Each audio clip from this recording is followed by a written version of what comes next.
you like dad jokes, right? I love dad jokes. What did Tennessee? I'm sorry. What did Tennessee? What did Tennessee? Yeah, I don't know. same thing. Arkansas. Hey, that's a pretty solid one. I like that. That's pretty good. I like Knock it. knock. Who's there? Cargo. Cargo beep beep. Ready to dive in? Yeah, let's go. All right. I'm going to start you off with a question that's going to lead to a follow-up question. Okay. I love these. Yeah. Yes, and. Yes, and so here's the question. This is one of our hypotheticals to start it off, and then I have a follow-up thing for it. You can get $300,000 a year, but you have to eat an entire stick of butter every single morning. Oh, yeah, no brainer. Yeah. Okay. Yes, and $300,000, please. Yeah, but you have to eat it. So the caveats on that one is you have to eat it straight. There's no putting it on anything, so you're not using it to cook with. You're like just straight up eating a stick of butter, and it has to be real butter, like no false ones or anything like that. Okay. Do you underestimate my power?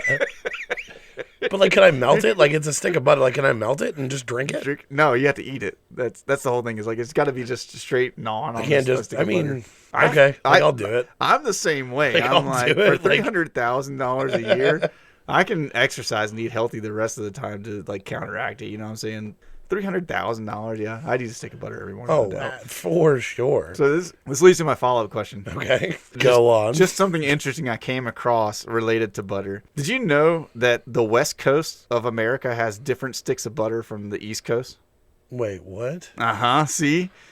I had no freaking clue about this, but it's a legitimate thing. Like- I've done the research. Like, okay, like brands of butter or... No, not brands.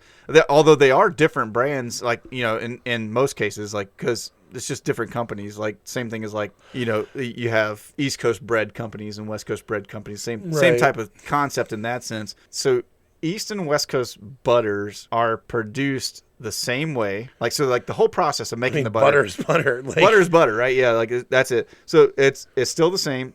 Every stick still weighs the same, but the butter is cut into different shapes by different machines. So here's what happened, right? So are we still back on sticks of butter? So we're Or are we talking about little pads of butter? no, we're still talking about sticks of butter. Okay. Okay. So, and this is legitimate. This weirded my whole mind out because I just couldn't wrap my head around why and how and all that kind of stuff. So here's what it is. The East Coast sticks of butter. One of the things I want to find out is there a line of demarcation that we've decided in our country, like the next Civil War will be over sticks of butter and their shapes. So the East Coast sticks of butter are what we get, right? Because we're East Coast people, technically speaking, even though we're Midwest. We get the long, thin sticks of butter, right? So our East Coast butter sticks are 4.8 inches long and 1.3 inches wide. And they are typically sold stacked 2x2 in an elongated cube-shaped box, You right? get 4 in a box, and It's exactly what we think about as butter. well, okay.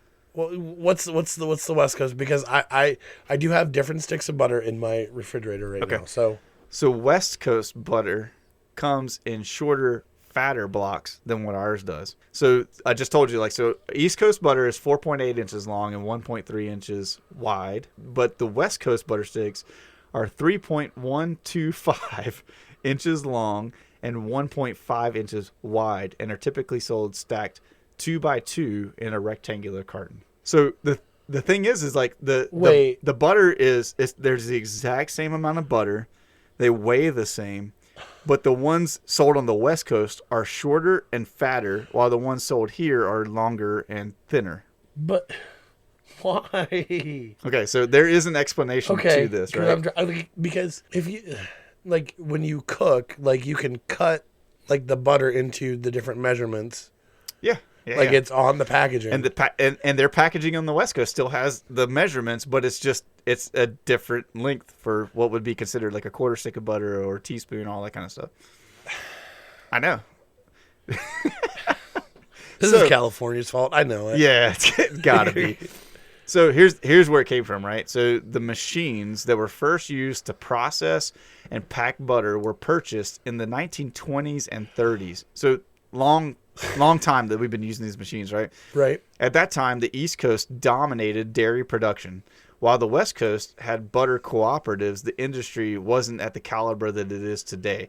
So originally, the East Coast was like booming butter-wise, right? Like we're doing all the dairy stuff. Naturally. Out West, they're not, like early on. Well, when you say that, then obviously Wisconsin is considered East Coast then. Well, that's cheese, though. I mean, I know they make butter and stuff like that, but I'm just saying, like, they're more known for cheese than they are for butter. It's still a dairy product. Yeah, I know it's a dairy product. But I guess Iowa does the giant butter statues. Yeah. So they began ramping up production in the 60s and and then by 1975, California was the second leading dairy production in the country. So you're right about it. It's California's fault, right? We'll bring it back to them. So by the time the original Elgin machines used for processing and packaging the longer, skinnier sticks of butter like we have on the East Coast, they were no longer available by the time that these guys started getting into the game on the West Coast in California and stuff. So they instead purchased new machinery that cut the sticks into shorter, fatter sticks. And so the whole reason why they have different things. Now, I know what you're about to ask. But it still comes in the same size. So and this is where I got like slightly weirded out, right? Are we still using the same machines from the 20s and 30s to cut the butter on the East Coast? That's my question. Like, I mean, obviously it still works. So what's the problem? Well, I mean, if it ain't broke, don't fix it. Right. Trust me, I'm on board for it. But it's just funny that those machines either the butter industry cares about those machines a whole lot, or those machines are like perfect. They never malfunction or anything, so they just keep using them, I guess. But yeah, that's the whole reasoning behind it. It was just that when California and the West Coast really got into the butter game in the 60s and 70s, they couldn't get the same machines that we were making butter out of on the East Coast, and so they got shorter, fatter sticks, and we got longer sticks. But it's still a legit thing to this day. So maybe this is why the whole, like when we were growing up, the East Coast, West Coast rap battles were happening, because they were getting different sized butters. That's exactly what it was. West Coast was ticked off because their butter's bigger. Yeah, that's right. They got longer butter over there. Yeah, but we got wider butter over here. I was just short and fat like Biggie. That's hilarious. So yeah, I like when I was thinking about that question, it brought me back to that's ridiculous. Somebody had brought up to me one time. They're like, do you know the difference between East Coast and West Coast butter? And I'm like, no. Like, does anyone know the difference? They're like, yeah, they're like shorter and fatter. And I was like, man, I feel like that would have to be something that only if you have moved across the country that you would experience. Right. Because I feel like that would be a stark contrast. Oh yeah, for sure. Like to go to the West Coast and there's only 2 butters per packet. Like, number one, step your game up, bro. If you're only getting 2 butters per packet, you're not using enough butter. Okay, but time out. So, like, some of those brands, like the Imperial, and there's a couple other different butter brands that are around here that are in rectangle boxes, not squared boxes. I wonder if that's... Yeah, but they have 2. They're stacked 2 by 2, right? In there? Yeah, but so is the West Coast butter. So I'm wondering if no, because it would have to be flatter. I think as far as I know, all the sticks of butter that we get here, they're all the same size. Yeah, they're all long rectangles. And the same markings on them and everything. So. I mean, the only difference is I think I can't believe it. No, it's not. I think it's either Land O'Lakes or Kerrygold that has eight sticks in a package. They're just smaller sticks for cooking. Really? Yeah. Huh, interesting. It's really nice because, like, I think it's like a half a cup. I don't think it's Land O'Lakes because I've used them before. Well, I mean, there's specific ones. Oh, like, that's a package that you can yeah, buy. so there's 8 individual wrapped butters in the same size box. Like I said, it makes cooking really nice. I thought that was wild when I came across it. That is wild. Like, it's just like there's legitimately a difference between butter between the coasts. It's like, okay, cool. So, all right, you got anything for me today? I was Should thinking, we pause for a second? Yeah, and start the show the way we're supposed to. Yeah. Look at us being real podcasters. Like we do anything that we're supposed to. Good morning, Josh. Good morning, Josh. Pause for dramatic effect. Recognize me? No? Well, I'm Josh. I got suspended from school because of Josh. You're going to be there with me in every way imaginable, Josh. Josh is truly in a trance, yes. I went to high school with Josh, and I can tell you right now, he's a terrific kisser. Hi, I'm Josh. Josh, these are people's jobs we're talking about, Josh. Thank you very much. Hi. Josh walking in the door wasn't even close. Josh, you are a muffin-snuggling pirate puncher. Josh is a good guy. We can talk to him. Please welcome Joshua.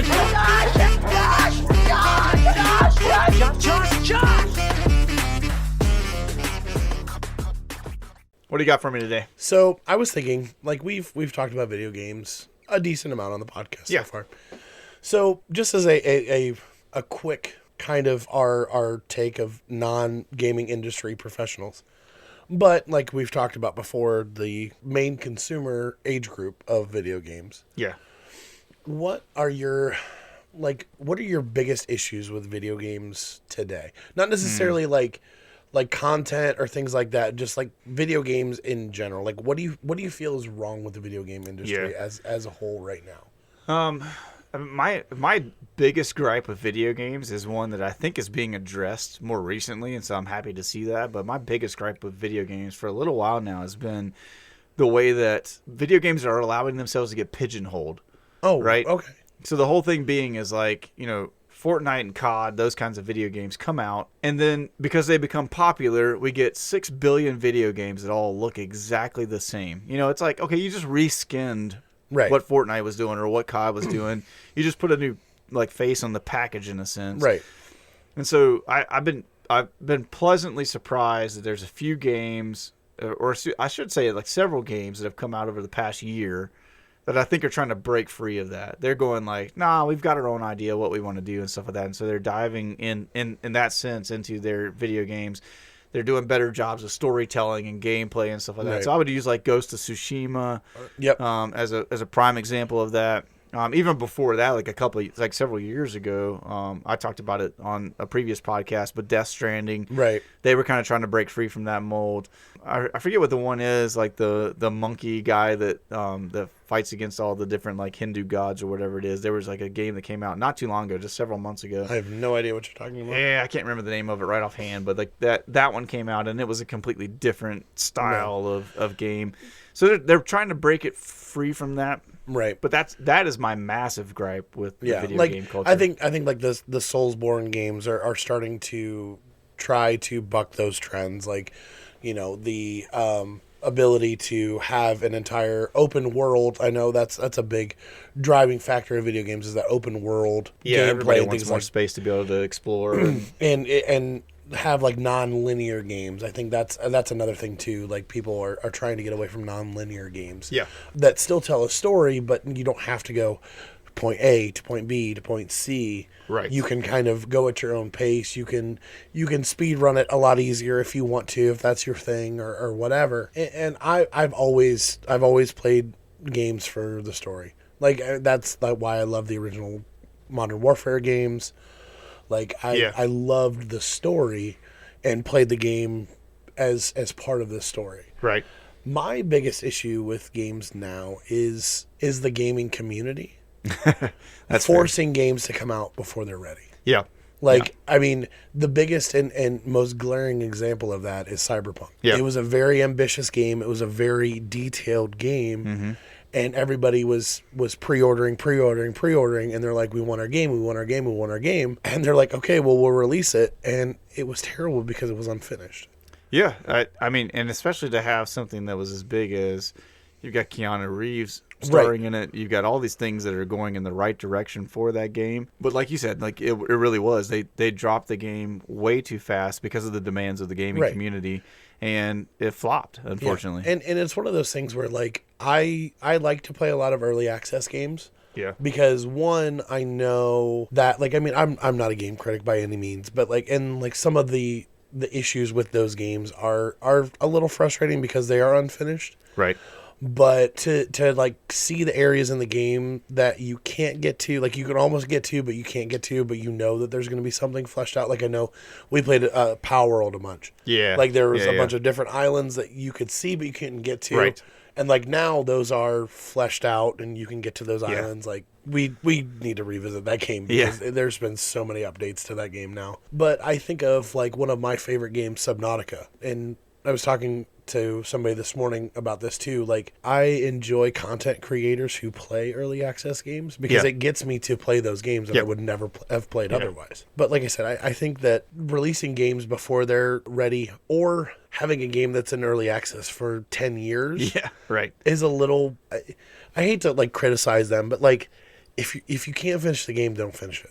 Yeah. Like that's what it's going to be. Or if your intention is, like, I mean, it's just like, what was it, Escape from Tarkov, right? Mm-hmm. So Escape from Tarkov comes out. It's been in beta for how long now? Well, I mean, they continue to just kind of like push that out. but at least like with Escape from Tarkov, they do complete wipes.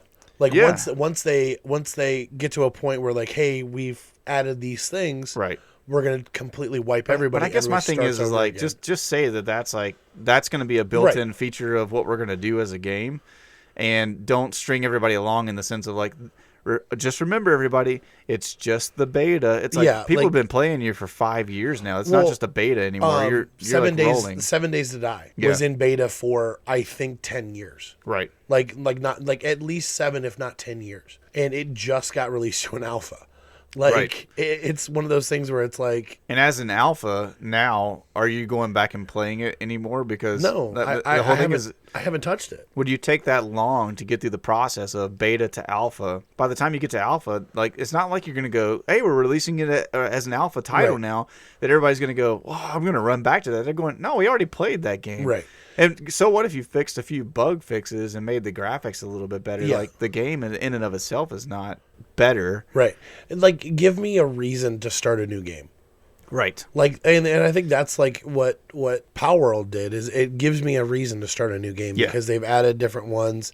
You kind of know how to play it, things like that. Like you can Yeah. progress further in it. And I mean, I think of the same thing with Fallout 76. Everybody was clamoring like it needs to be released. It needs to be released. Right. It got released and it was a worse Bethesda game than Yeah. any Bethesda game Yeah, we've ever right. had.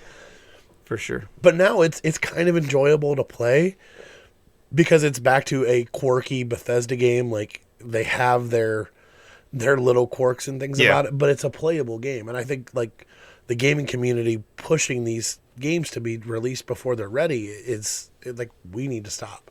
Yeah, I'd agree with that. I totally agree because like that, there's been so many examples that we've seen of games that have come out that just weren't ready. Right. You know, and some of them like there were glaring flaws that the developer should have seen even before like soft launches and stuff like that. Right. But they decided to release the entire thing, and I mean, yeah, obviously Cyberpunk is the quintessential example of, Right.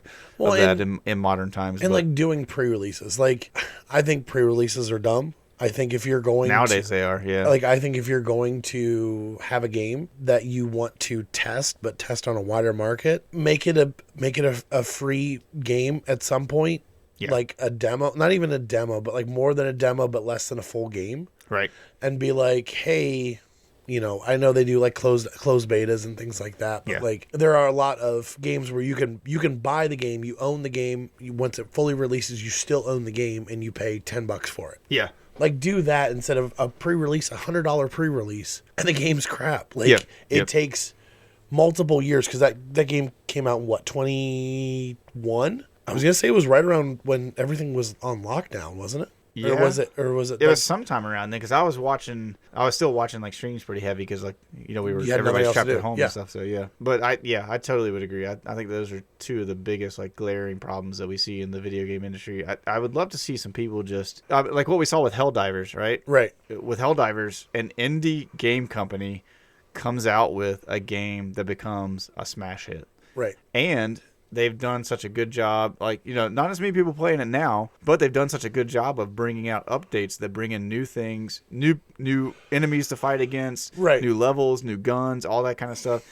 And so they continue to drop enough new stuff that people are going back and playing it again. And I'm like, that Right. to Like, me like sounds I like said, a give win. me a reason to start a new game. Right. Like, you know, I know a game that we played heavily, Valheim. Yeah. You know, they finally are releasing like their sixth boss, like the Mistlands Okay, and yeah, stuff yeah. like that. So like, it's one of those things where like you get to a point where it kind of slogs down, Right. and you want to progress, but you're afraid to progress. And it's one of those things where it's like, oh, I'm just gonna leave this here until they fully release the game and go on with Which, it. by the way, I found out we have a group of friends that are all playing Valheim right now, and so we may have to jump on and Wait, join in with them and stuff, so. on console or PC?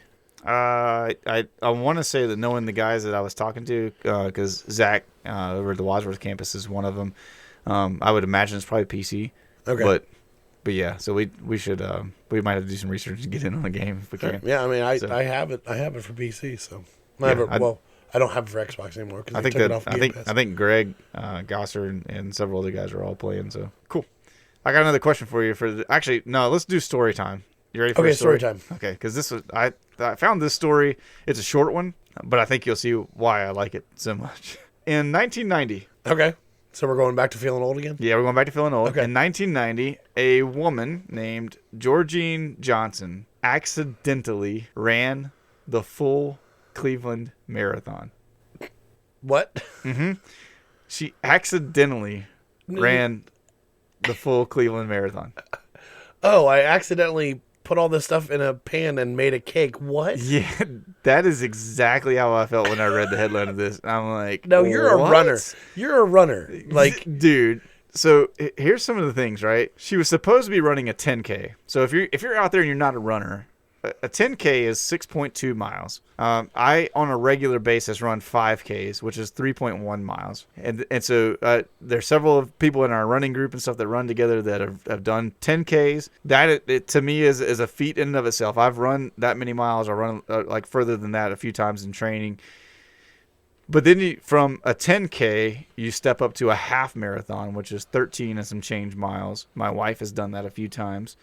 We got friends of ours that have done that. Yeah, I think they're crazy. I have a hard cutoff at 10 miles. If I get to 10 I have a hard miles, cutoff at running.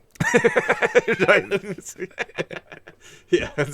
I'm sorry. Did you say exercise? No, I'm out. I'm Eggs are good. sides Yeah, for yeah. bacon. Yes. I will run to Dunkin' Donuts.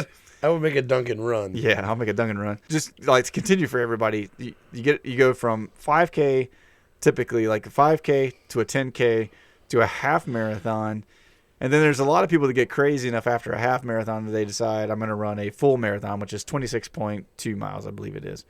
It's 26 point something miles. So Georgine was supposed to have run a 10K, just 6.2 miles. So when she got to the starting line, there were people running already, right? So she strolls up, sees this crowd of people moving in downtown Cleveland, and she thinks, "Oh, this is my people, right? Like they started the 10K, and I'm supposed to go run with these folks."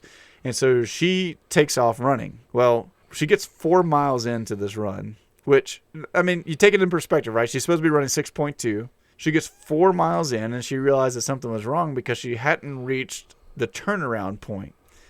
So in the 10K, there was supposed to be a point somewhere around like the 3.1, like the 5K mark, right?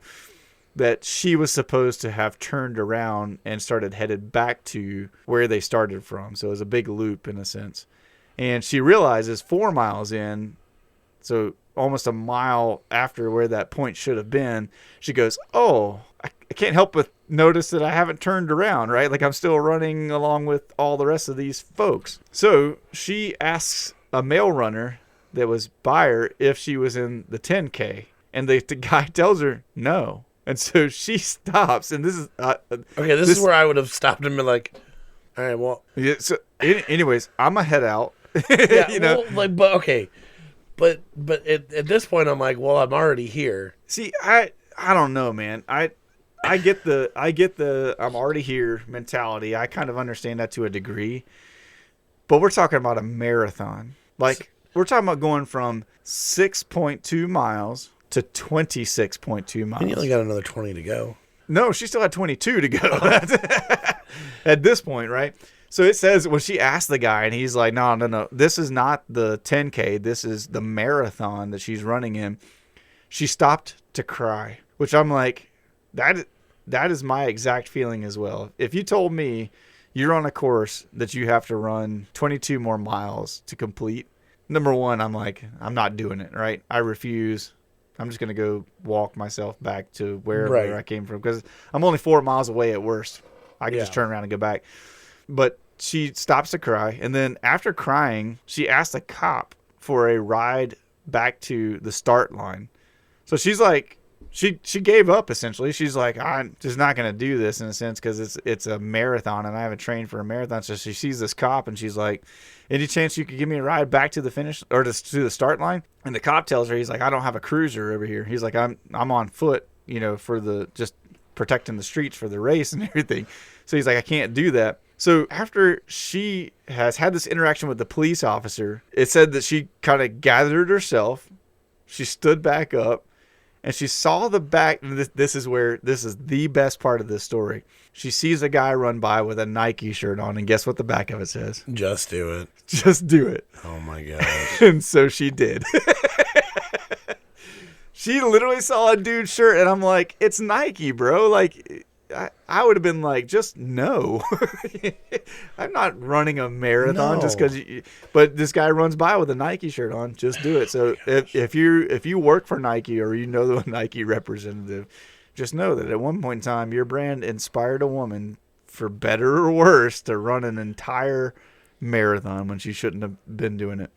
So you know the origin of why the marathon is the marathon, right? Oh, the legend of why. Like, yeah, I've heard this before. I don't know exactly all the details. So essentially, it's a legend from a Greek messenger that was taking place in the Battle of Marathon, which took place around 490 BC. He witnessed a Persian vessel changing its course towards Athens. As the battle was near a victorious end for the Greek army, he interpreted this as an attempt by the defeated Persians to rush into the city and claim a false victory, or simply just a raid, hence claiming their authority over the Greek land. So basically it was far enough away that if the Persian were trying to be sneaky, essentially sending a vessel into Athens and being like, hey, we won, give up now type of thing. Yeah. Because, obviously there is, 26 miles in that time period was a long distance to cover. Yeah.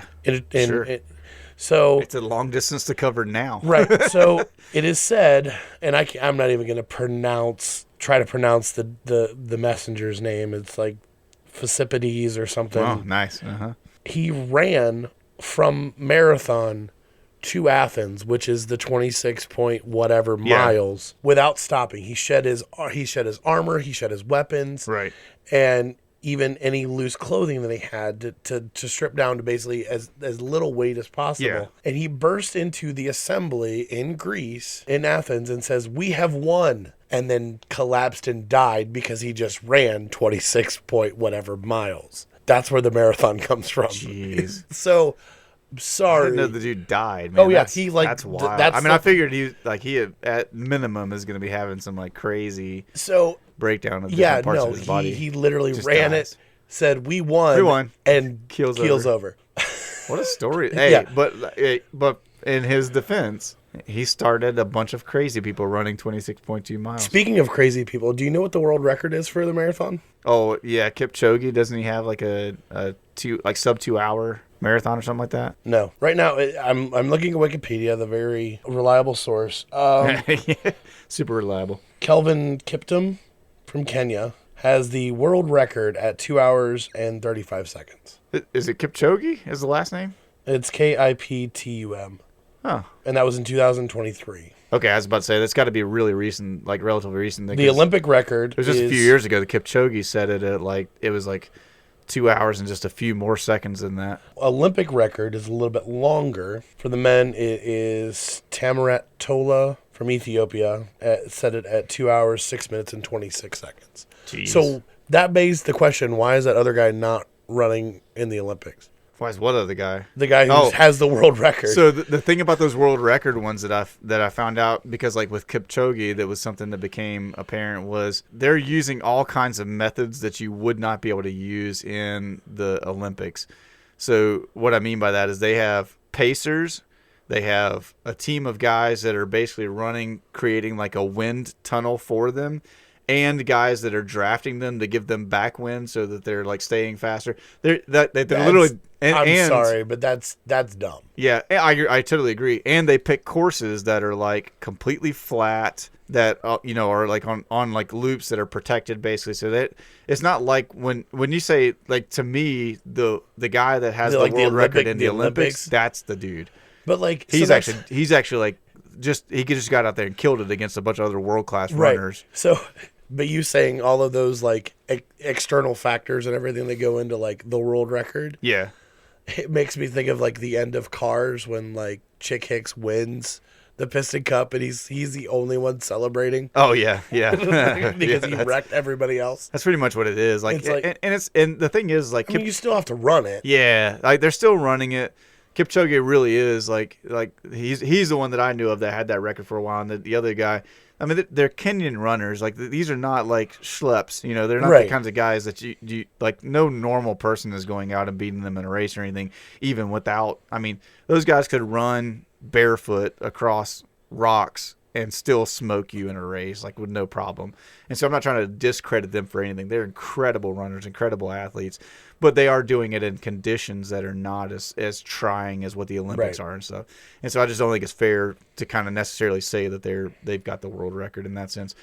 But here's the cool thing for our lady Georgine Johnson that accidentally ran the marathon. She finished in 4 hours and 4 minutes. That's not bad. And to let's put that into real perspective. That is 39 minutes faster than the female average for a marathon today.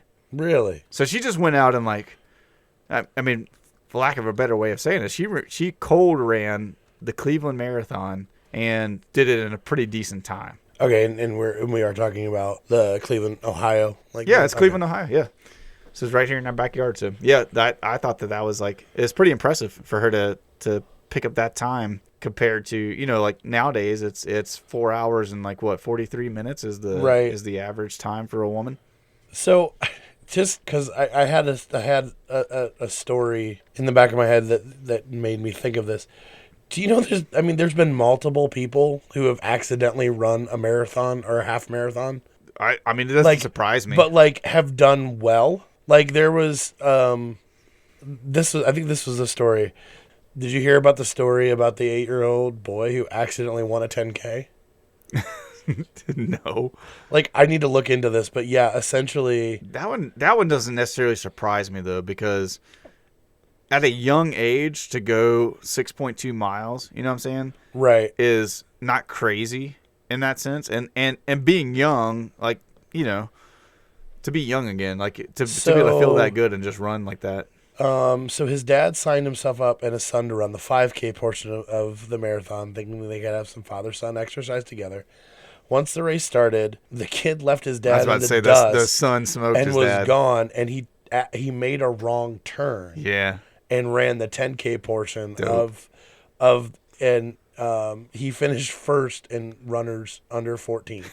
He finished 37th overall out of 1,000 runners. That's crazy. In the 10K. So, like, another story of somebody accidentally running a race that they were not supposed to. You just imagine that kid starts the race. He's like, I'm going to go fast. Yeah. He just takes off, and his dad's like, I can't keep up with you there, son. And he's like, okay, Dad, I'll see you at the finish line. Just gone. Because you got to be smoking, man. Like, to get that good of a time and stuff and to finish that high within 1,000 people, that's pretty good. Like, right. My best day on, like, a 5K, like, I've never won a 5K, like, in my running career and stuff like that. But, like, my best day on a 5K, they were still, like, there were kids like that smoking me. Yeah, they come by me like I'm just standing still, and I'm like, yeah, just to be 12 again. Yeah, wait awesome. Wait till you're this age. Yeah. Yeah. When you're 42, come talk to me, bro. Right. I mean, it was never like I was never a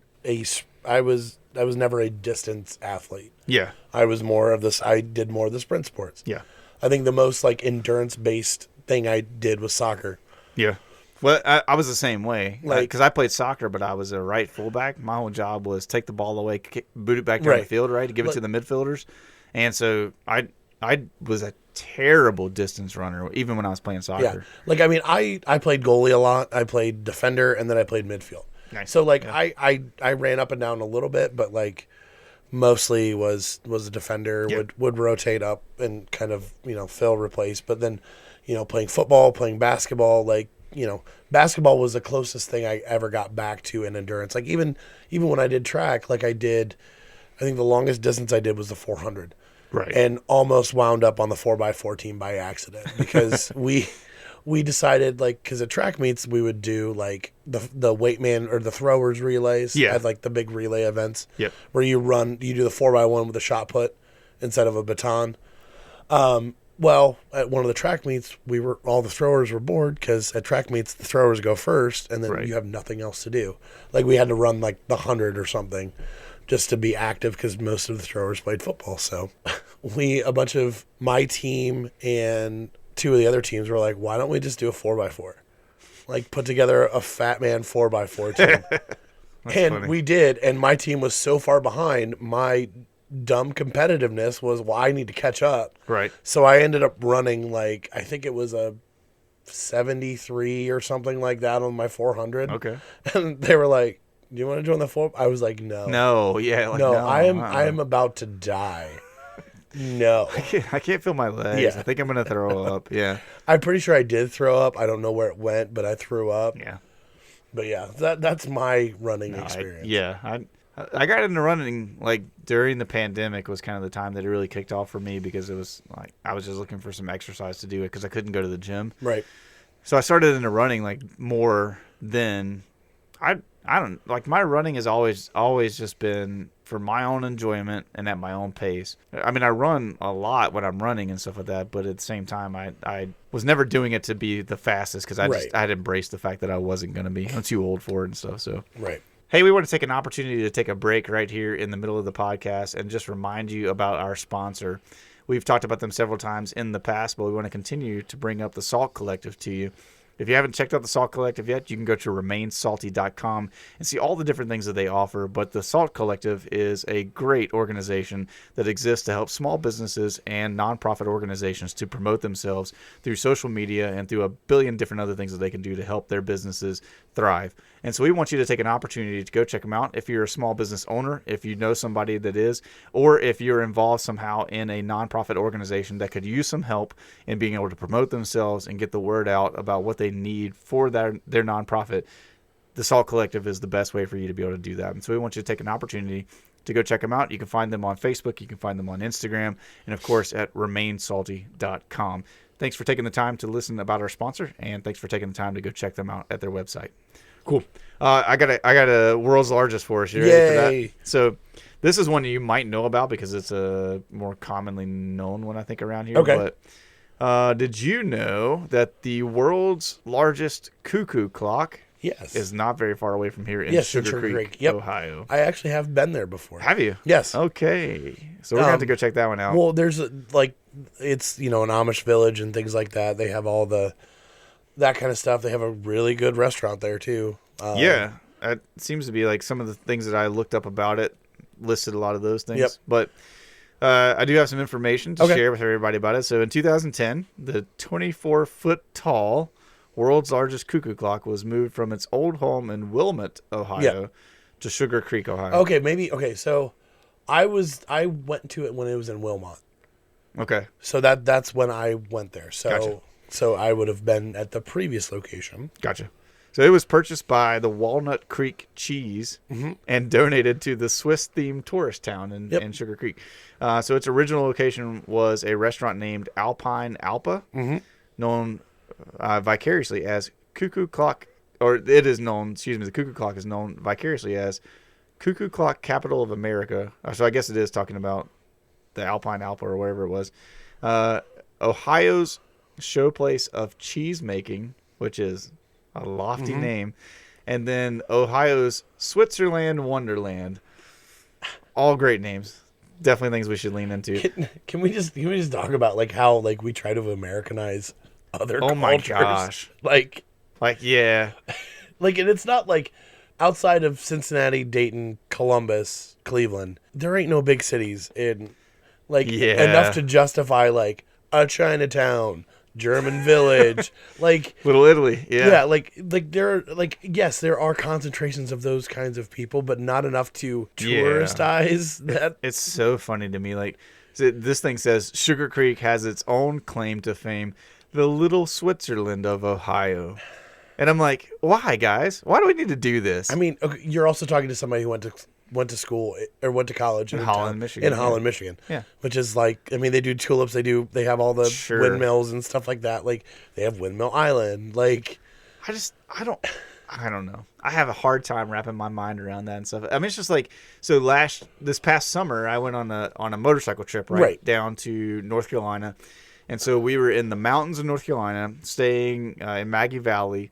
And then one of the days we got up and one of the guys who was on the trip with us was like, do you guys want to go to Helen, Georgia? And I'm like, wow. Like, he's like, yeah, it'll take us like half the day to get there, another half the day to get back. And I'm like, why do we want to go to Helen, Georgia? And he's like, oh, it's like this little German town that's in the middle of nowhere in Georgia. And I'm like, what? why? Like And so we go there, and I'll give it to him. When you cruise in, right, because we're on motorcycles, and when we rode in, it was like pulling into a Swiss Alps, like small little German village tucked away in the Swiss Alps. really? It was just like you pulled into it. I mean, every bit of the facades of all the buildings looked like it. The place that we stopped at to eat was a German style like restaurant. You go in there and it's all the bratwurst and things along those lines. I mean, the food was delicious. It was great, but everything in there is schnitzel and wursts and all those kinds of things. But I'm just like, why? And come to find out, so like the reasoning behind it for Helen, Georgia, at least, was that there were German refugees during World War II, I believe was the case, that resettled Like, there. oh, okay. And so it kind of became, See, like that makes sense, but it's also not Helensburgh. Like it's not like trying to Americanize. You know what I mean? But you know what I mean? yeah, but like, but it was so strange. Like, and I think about that same thing. Like reading this, it's like little Switzerland of Ohio, and you go up to like Little Italy on the west side of Cleveland and stuff like that, and I'm just Right. like, Well, you go down to like German Village in Columbus, like right. it's the same thing. But I don't know. I mean, it's one of those things. I mean, I know that like Ohio has like a very large Amish population. Like you Yeah. kind of think of those like with Sugar Creek and Wilmot and those places. Like, I mean, well, one, you're gonna get really good food, but Right. but two, it's I don't know. I've always felt a little like uneasy going and walking around like all the Amish shops and things like that. It's like you kind of feel like you're at a people zoo. Yeah. It's Oh, like- yeah. 100%. And it's very awkward. Like if you like boil it down, like I mean, don't get me wrong. I've gone down to Amish country and things like that, and like they embrace it for the most part. Yeah, and I mean, they make They their lean pretty livelihood. heavily into it and stuff. Like, it's like we've gone down there. Like the last time my parents were Mm-hmm. here for a little bit. Well, I guess it's been a little while ago. We did that pig roast, and we went and got the cooker from Amish country. We Right. actually ended up having to go down to, I'm never gonna remember the name of the place, but like we were supposed to go to, it wasn't Sugar Creek, but it was somewhere like just south of here to pick up the cooker. It ended up being at their different location, which was in like another like way more Amish area than what that was. Yeah. So we went down to pick it up and stuff like that. But it's so interesting. Like the Amish culture is fascinating. We should talk about them sometime, like as far as just Right. like, diving into some of the differences of culture and everything. But yeah, super nice, super helpful. Like we love talking with the guys and stuff like that. But they definitely lean into like Amish made and all that kind of stuff. So and like that's the thing. Like I mean, the quality of stuff is it's fantastic. Is phenomenal. Like I mean, they take pride in their workmanship and everything like that. And they're very humble. I mean, it's one of those things where we have to like worry about like going to Wayne County athletic events. Like you go to Apple Creek and you have to watch out for buggies. Right. Like, yeah. Oh yeah. You go past Worcester, you have to watch out for buggies. Yeah. Like it's something that you don't think about, but you always think about because like I've grown up around it. Yep. So and like I did construction, so I've been around a ton of Amish framing crews. Yeah. And those kind of things. But it's just one of those things where it's like it's their own world, and they've done a very good job of living in their world, but participating in the modern world. Yeah. But not losing their values, their beliefs, their core of who they are, but they've also embraced of the whole living in the world but not of the world Right. kind of thing. So, I mean, it's a testament to them and their beliefs and things like that. Yeah, But, for sure. So it's kind of funny when we were down in Oroville. I used to like stand out in front of the building that we met in, and Amish people would come by on Sunday mornings going to their like church gathering thing, and so I would always wave to them, and they would just kind of like Hi. hesitantly wave back, like, Well, yeah, okay, what's up, dude? like I remember when was playing football, like one of the fields was right by a county road. Yeah. And we'd be playing football and there'd be Amish buggies like Yeah. as we were playing football. Like I know there are a lot of like Mennonites and things like that, which is like Yeah. Amish light. Like there's been like kids that are on the sporting teams and things like that, and it's like, you know, why are they wearing like shorts or pants instead of shorts? And it's like, well, you know, it's part of their beliefs, and you know, Because Jedediah's dad said so. right, yeah. You gotta wear it. Yeah. So, so the Cuckoo clock, just to finish that up, the big timepiece was built in 1972, stood for decades on a hill in the back of the restaurant that we didn't previously mention.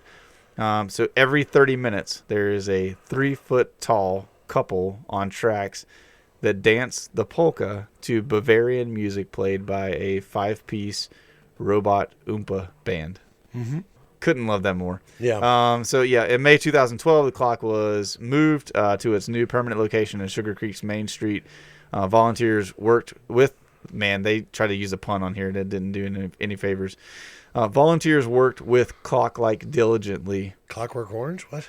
Yeah, the wording of this is really poorly written. They worked to restore the electrical mechanisms and reanimate the little Bavarian figures. The clock resumed its cuckooing duties in November of 2012 and remains in operation to this day. So, that might be another one we'll have to add on. Sugar Creek's not that far away. Oh, no. We could roll down there any time, and maybe we'll get a picture of that soon and start posting on social media, so be on the lookout for that, listeners. Anything else you want to bring up for today? No. Well, going back to the butter thing, and like, this is kind of, I don't know if this is 100% true or not, but like, I heard a story that Tootsie Rolls, like when they make Tootsie Rolls, I'm glad you say it correctly.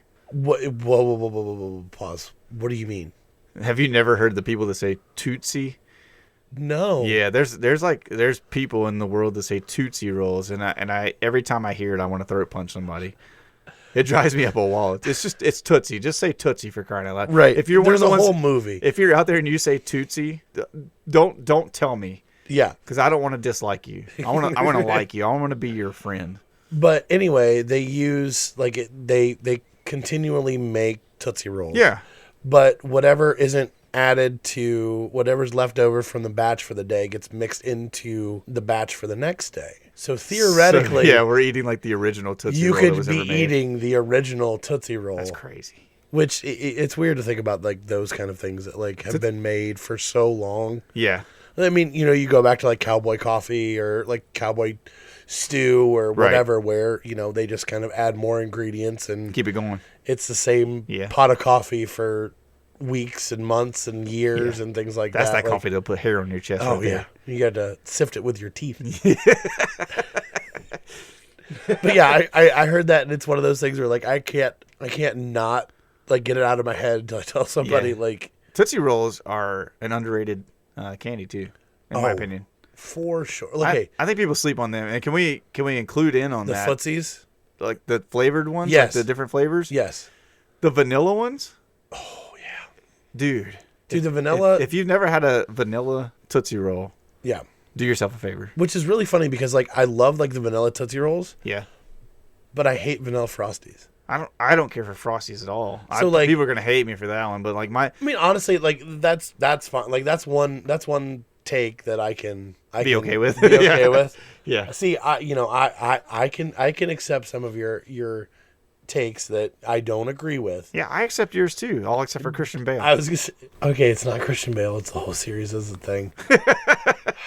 We don't have time to get into this right now. And pineapple belongs on pizza. So No, it does not. Dude, that's a fight to Why? the death one. why? Huh? Why? Well, for no other reason, I'm gonna draw a blank on his last name. But his name's Chris. He's like a really famous chef, like pizza chef, and he came on and on the record said pineapple does not belong on pizza.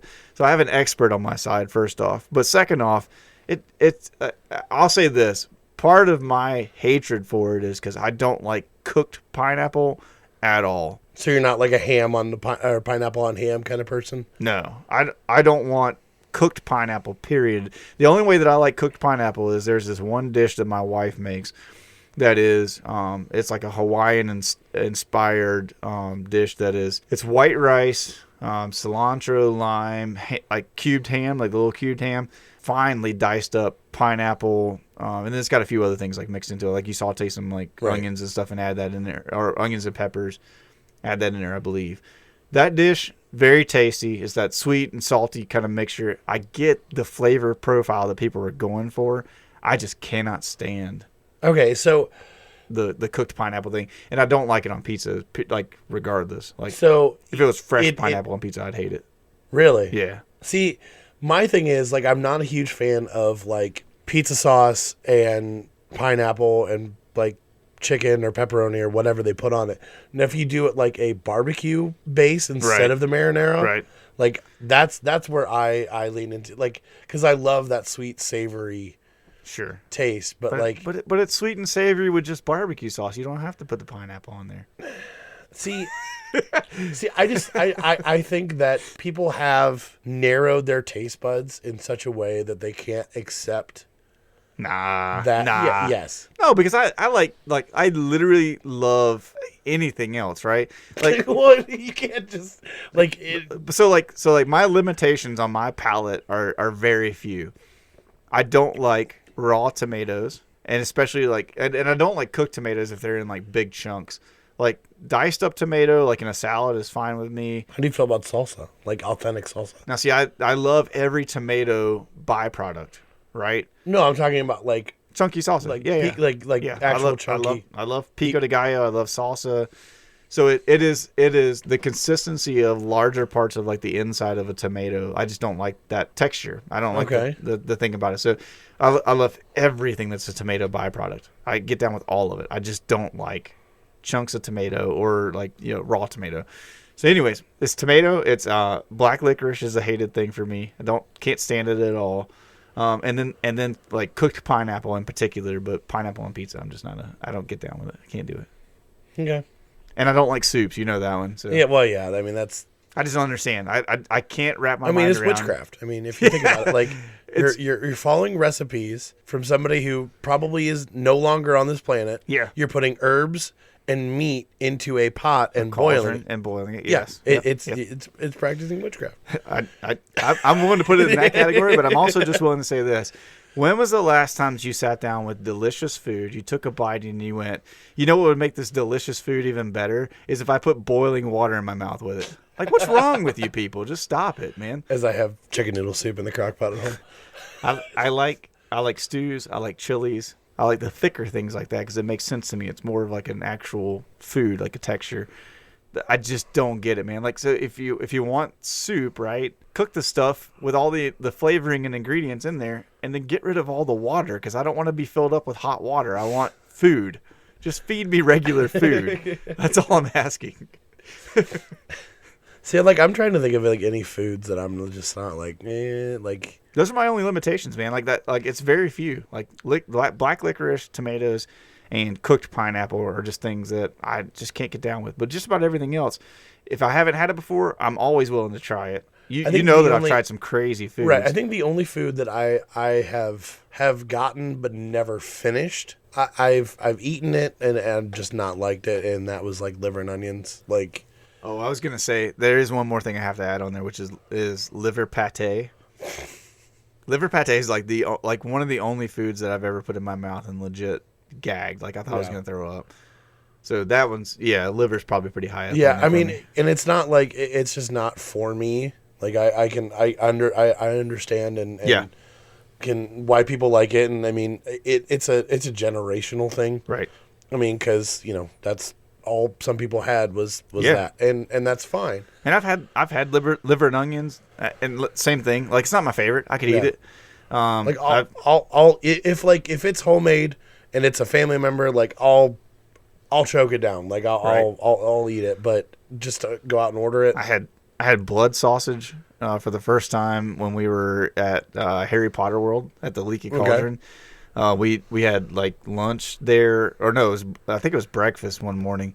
And I got the full English. I was like, I never had a full English breakfast. Right.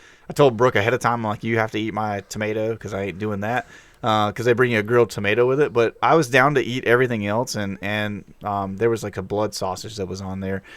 Tried it, and I'm like, yeah, like, you know, if it was the only option for something that was, Right. you know, protein rich and all that kind of stuff that I had, then I'd eat it. But not getting down with it on a regular basis kind of deal. So, yeah, I mean, it's like, again, I just have these very few limited things that I'm like, I just won't do it. Yeah, I And mean that's pineapple fair. on pizza is one of those. So. Yeah, I mean, I'm not going to like. It's not something. It's not a go-to, but like, I mean, I'll eat it. Like I said, I like it. I enjoy it. And if it's done correctly, it tastes better. I mean, but that's a lot of foods and things like that. Like if they're done correctly, I you can.